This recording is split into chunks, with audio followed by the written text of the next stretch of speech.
If you're building a cold outreach list, don't even think about sending a single cold email, making a single cold call, or sending any sort of DM without learning what I'm about to teach you first. After building a $1 million outbound sales agency and now having a sales software, Uptix, I've seen 1,000 lists and I've seen all the mistakes that you could possibly make when it comes to list building. And every day I see absolutely terrible cold outreach stats, and I'm telling you, forget about getting clients, all right? Forget about getting replies. Forget about even getting opens. If you don't do what I'm gonna show you here in this video with your list building, which is the first step to doing any of this, then I'm telling you, you can pretty much guarantee that you're gonna be set up for failure if you don't follow these list building strategies. So what you're gonna discover in this video is a step-by-step framework and process that I use to build lists that I've used hundreds of times.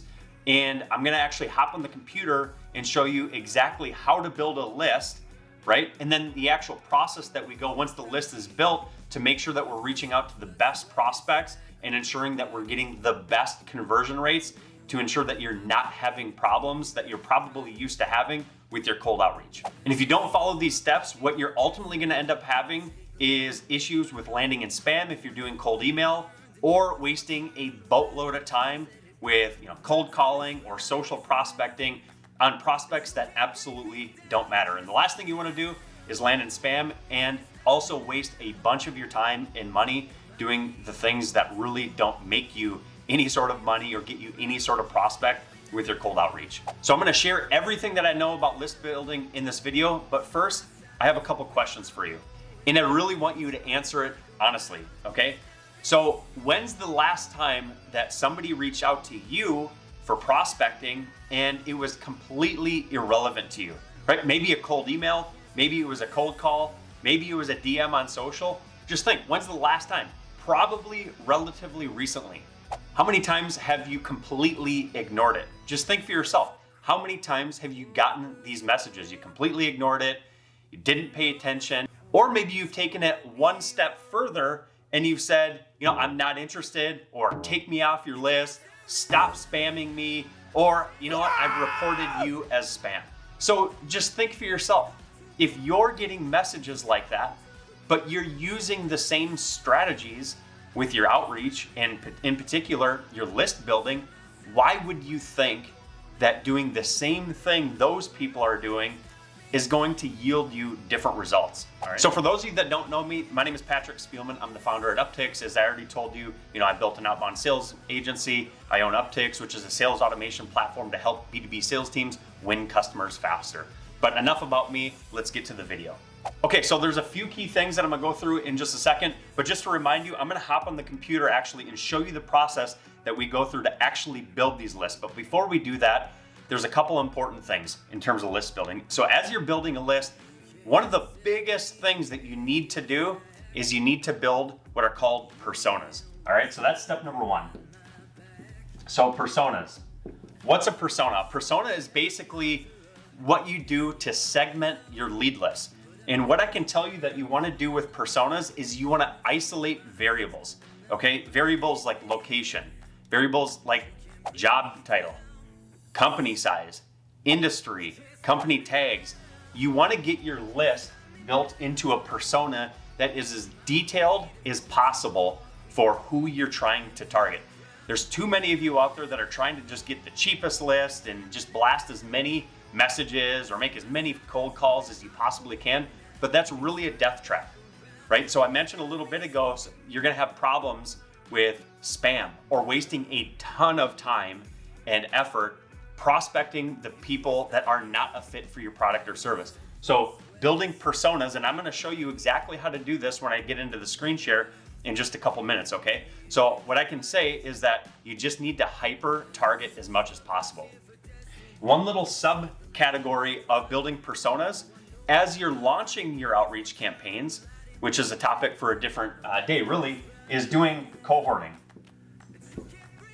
Cohorting, all right, so cohorting, what it is building that persona, right? So let's just say you build a persona and you've got a few thousand leads in that list. Ultimately, what we want to do is we want to break those leads into small little batches and chunks, okay? And then from there, what we're gonna do is first of all, we're gonna find the perfect cohort. So we're gonna launch one campaign, one sequence, right? Whether it be cold calling, whether it be email, whatever you're doing, you wanna launch one. So you wanna pick your best messaging, your best process for that one. So what we're doing with cohorting is we're casting some lines out into the water. We're going fishing, right? And we wanna see where we're getting the nibbles. And ultimately what we wanna do is we wanna perfect our messaging and we wanna perfect the process that we're using, okay? So before we try to scale anything up, we're essentially trying to perfect our process, okay? Before you scale anything, you've gotta identify your persona, and the best way that we do this is we perfect our process, okay? Step by step, what's our process? And essentially with the cohorts, what it's gonna do, when you launch cohort 1, you're gonna learn some stuff. Then when you launch cohort 2, you're gonna learn some stuff, right? In every cohort, we implement a few changes, right? The fewer changes we make, the better, because we can isolate variables and figure out where we're getting or what's really causing, the results to improve, right?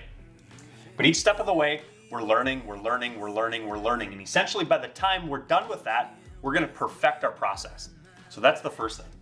Then from there, what we're doing is then we're gonna work on messaging. So we're gonna actually start A/B testing messaging and processes, right? So initially you pick your best process that you think will yield you the most results, right? And then we're gonna perfect that process within these cohorts. And then from there, we're gonna run an A/B test and then figure out the best messaging. Okay, so that's a little bit about personas. So initially, we isolate variables, right? Job titles, company size, location, as detailed as we possibly can get it, right? We're gonna cohort our list, and then once we figure out the best process, we're gonna work on the best messaging. Okay, so that's step number 1, just understanding the concept of personas. The next step is you're probably thinking, okay, where do I find the best list? All right, so the best list.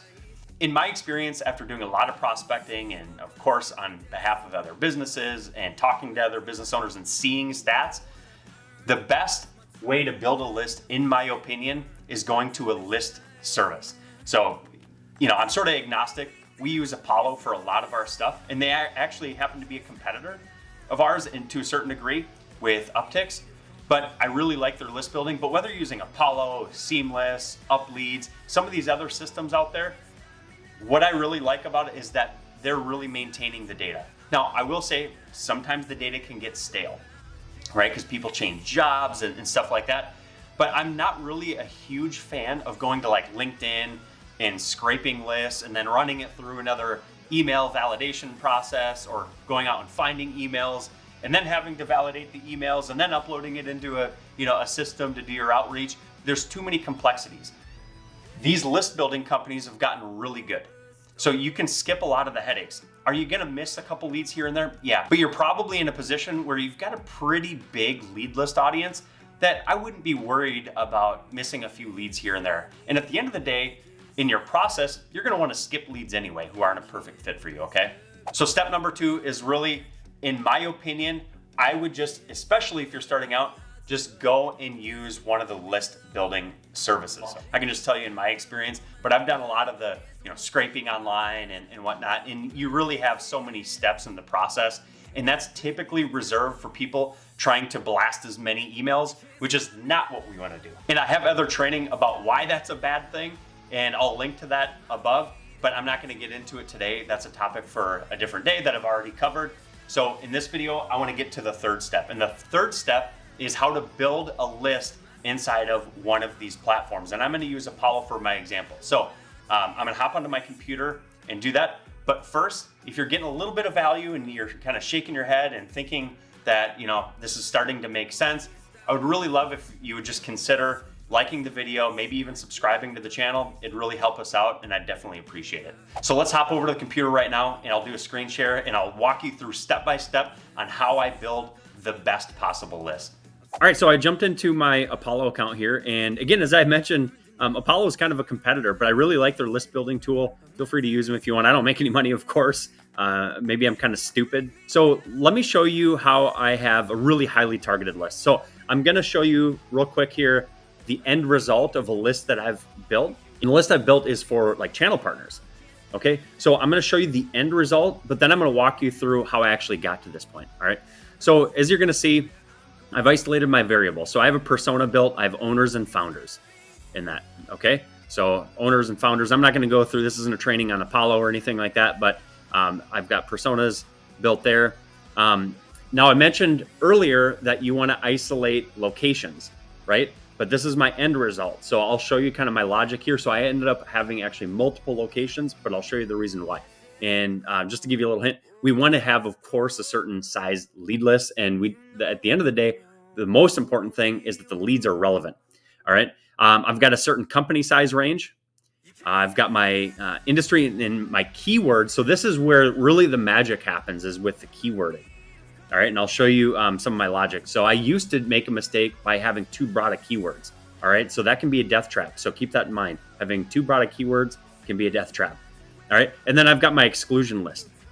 And I think the only other thing I have down here is my confidence score for email, but I always revalidate emails, and I'll show you that process in a bit when I get to the process of, once we have the list, what to do with it then. So hang tight for that, coming up in just a minute. All right, so I'm going to start my list over and show you the process that I go through this. And my goal here is building channel partnerships. So the first thing that I always do, and once you have this set up in whatever list building system you're using, I'm targeting, a specific job title. You don't want to go through and target too many people. As you see, I've got sales directors, I've got C-level, sales managers, senior sales, VP of sales. So you want to isolate those variables, as I mentioned. And so persona is a big variable you definitely need to isolate. All right, so that's step one. Okay, so the next step we want to do, once we've identified the size of the company and you've picked, one of those, job titles, stuff like that, is we want to start including keywords. Okay, once we include the keywords, we're going to get into industries. But let me show you my logic behind this.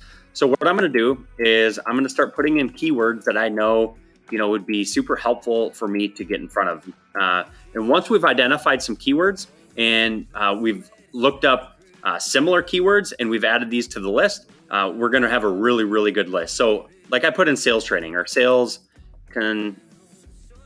consulting, sales process, right? So here's a few good keywords for me. Now what I'm going to do is I'm going to go start looking at some of the leads, right? And I'm going to look at similar keywords and I'm going to start adding those in there. Okay, so sales training, sales force effectiveness, sales excellence, sales process training. I don't think I need to add that one because I already have sales process, but you might need to look at multiple, right? So you get in here, sales strategy is one. You're just going to keep doing this, right? So you're just going to keep looking at keywords that work really well. And then ultimately what you might want to do is you might want to go look at some of those companies, make sure they're a good fit for whatever it is you're trying to accomplish. And so the next step is you want to go to the industry. Now you want to start looking at where most of the industries are lying. So I'm seeing a lot of professional training and coaching. All right. And so I'm going to scroll down and I'm going to look at, a lot of the professional training and coaching. Looks like there is some management consulting in here as well. All right. But ultimately, you're going to find some people that don't really make sense for you, right? And what you want to do is you want to start excluding keywords. Okay, so I know just from building this before, like resume, for instance, like I'm not trying to get into, recruiting or anything like that. Or I don't want, digital marketers or SEO agencies or anything like that at this point in terms of channel partners. Not saying I couldn't build a channel partnership with them, but I know the audience that's going to probably resonate with this campaign a little bit more. So you also want to start excluding keywords as well. So if you run across leads that just aren't relevant for you, you just want to take a look at those keywords and start entering them into the exclusions. All right. But now that I've got a pretty good list here, I know that professional training, management consulting, all right, and marketing and advertising are ultimately some really good industries for me. So now I'm going to go in and I'm going to pick professional training, and you're gonna see the list gets a lot smaller. So it went from 2,000 to 500, okay? So we'll do marketing and advertising, and we'll even throw in management consulting in here. Although this isn't what I originally had, we'll just see what happens, all right? So I've got 1.6 thousand. Now you just wanna keep iterating this down, all right? I probably don't have enough keywords and I don't have enough exclusions. So my list at the beginning, when I first hopped on the screen share, I had about 580 leads. All right, so I'm just gonna keep iterating this. You can't spend too much time on this. Just think for yourself. I had 500 leads, and I'll just go into my saved search. I'll show you this. All right, so I had 500, 600 leads in here. If I were to end up with a lead list of 2,000, that means 75% of them are not a good fit for my product or service or whatever it is that I'm trying to sell, right? Okay, so you're gonna waste a ton of time on leads that really don't matter. All right, we don't want to do that. You don't want to send emails out to people, to leads that don't matter. All right, so you can't spend enough time on this list building process. But before you extract this list out of your list building tool, just go and click and view some of these profiles. Make sure you spend enough time on it and just really scrub the list down as much as you possibly can. All right, so now that I've showed you my process that I do inside of a lead list building system, let me show you, once I have the list, my process to make sure that these leads are the highest quality that I possibly can get. Okay, so now I hopped over to Uptix, where I'm gonna show you what we do once we have the list and we put it into our software. And of course, Uptix is my platform, but nonetheless, it's still gonna be valuable for you to see what process I use, okay? So first of all, we still validate every single email address that comes into Uptix. So once we upload the list, Uptix takes care of the rest, and it validates all the email addresses, and it's native with zero bounce. All right, so this is a campaign that we actually have launched right now. It's a new one. We just launched it. We've only got a few prospects in it, but we always have a research step. So this first step is it schedules us a task to go and review the profile. All right, that task gets displayed on our task inbox. All right, so we've got all these tasks that show up. They go in our inbox, and we actually go and view their profile. Okay, so we look at it, we make sure they're a good fit. If they're not a good fit, we go and mark them as not a fit or bad data or something like that. So a couple of things that we've done from here after we've really scrubbed the list as much as humanly possible is we've now validated the emails. That's actually going to get the list down even further. So we only want to send to valids and maybe catch-alls. And then we also want to go and view this person's profile, make sure they're a good fit. If they're not, you want to get them out of your list and make sure that they're not in your campaign. Okay, so I can't stress enough the importance of the persona concept. So I hope you kind of understand that. If you have any questions, comment below. I'm happy to help. But after that, one of the most critical steps, of course, is building that list inside of your lead list system. So, building is super important. And then from there, your process really kind of takes over. All right, so validating your emails and also then validating that the leads are actually good prospects. So you make sure that you're not reaching out to irrelevant prospects and then ending up with all the problems like landing in spam or wasting a ton of your time on prospects who absolutely don't matter. And as you know, like, time is the real currency, right? It's not money. We only have a limited amount of time, so time is one of the biggest things. So the more time that you spend on doing your list building and making sure that it's the best possible list is more money that you're ultimately gonna make in the long run. So that last step, of course, that process is very, very important. So validating your emails and then validating to make sure that each of those leads are relevant is super, super important. So I'm gonna call that my validation step. All right, so that's really the end of the video and everything that I have to show you. So right now, if you're thinking that maybe you wanna learn a little bit more about outbound sales or prospecting or lead nurturing, I'll throw a couple videos up above that'll help you with some of those processes. I put a ton of content out. Feel free to watch that. And of course, as I mentioned before, if you're getting some value out of this, I'd love if you'd consider subscribing to the channel, liking the video. Really helps us out and really encourages us to keep putting out more valuable content. All right, so I'll link to those up above. And until next time, hope you really appreciated this one, and we'll see you soon.